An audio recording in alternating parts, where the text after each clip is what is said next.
পরাজিত শক্তি new York টাইমসে মিথ্যা তথ্য দিয়ে প্রতিবেদন করিয়েছে, অবৈধ টাকা ব্যবহার করে বাংলাদেশকে কলঙ্কিত করার চেষ্টা করছে বলে অভিযোগ করেছেন বিএনপির সিনিয়র যুগ্ম মহাসচিব রুহুল কবির রিজভী।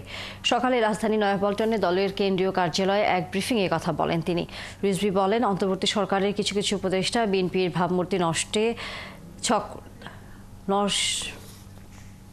জানান গণতন্ত্রের উপাদানগুলো নিশ্চিত করা এই সরকারের দায়িত্ব। এর মধ্যে অন্যতম হচ্ছে নির্বাচন। ভোটের রোডম্যাপ ঘোষণা না হলে ষড়যন্ত্র আরও বেশি দানা বাঁধবে বলে মনে করেন তিনি।